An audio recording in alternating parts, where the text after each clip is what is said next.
მაშინ როცა კოხის საჯარო სკოლაში გაკვეთილი მიმდინარეობს, მღრღნელებით საკლასო ოთახში არიან. იატაკი, ჭერი, ფანჯრები და კარები. ეს ყველაფერი იმ სარეაბილიტაციო ნუსხათა ჩამონათვალია, რომელიც სკოლას ესაჭიროება. კაპიტალური რემონტი სკოლას ჯერ კიდევ გასულ საუკუნეში ჩაუტარდა. ავარიული მდგომარეობის გამო რამდენიმე საკლასო ოთახი დაკეტილია.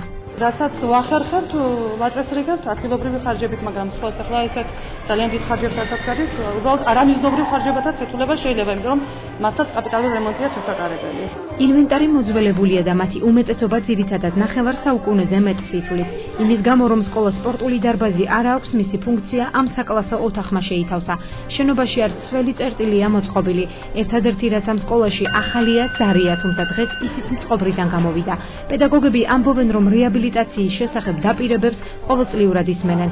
ისინი შიშობენ, რომ დაბალი კონტინგენტისა და ავარიული შენობის გამო შესაძლოა კოხისა და სოფელ ქობულეთის სკოლები გაერთიანდეს. ცდილობენ სკოლა უფრო ახალ, ბავშვები შეიყვანონ ახალ გარემონტებულ სკოლაში, თუნდაც არის შემთხვევები, რომ ქობულეთის რამდენიმე სკოლაში ყავთ აქედან ბავშვები შეყვანილები. ვცდილობთ მოვიზიდოთ ბავშვები, მაგრამ პირველ რიგში ეს გარემოც უნდა გვითხოვდეს ხელს. შეუერთდება იმ სკოლას, მასწავლებლები ვრჩებით უკვე სამუშაოს გარეშე. ფაქტიურად სკოლის გარეთ ვრჩებით მასწავლებლები. მომავალი სკოლა წარმომიდგენია, უფრო კარგი, ვიზუალურად კარგი შენობა უნდა იყოს ბავშვებისთვის. ყველაფერი უნდა იყოს კარგი. კოხის საჯარო სკოლა სარეაბილიტაციო სკოლების სიაში მეორე ადგილზეა. აცხადებენ აჭარის განათლების სამინისტროში.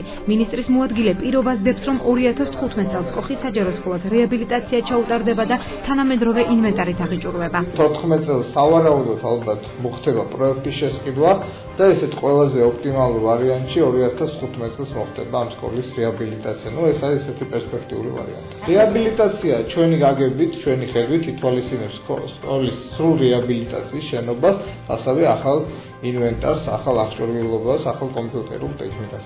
რაც შეეხება აღნიშნული სკოლისა და სოფელ ქობულეთის საჯარო სკოლის გაერთიანებას, ამ ვერსიას განათლების მინისტრის პირველი მოადგილე სულიკო თევიძე კატეგორიულად გამორიცხავს.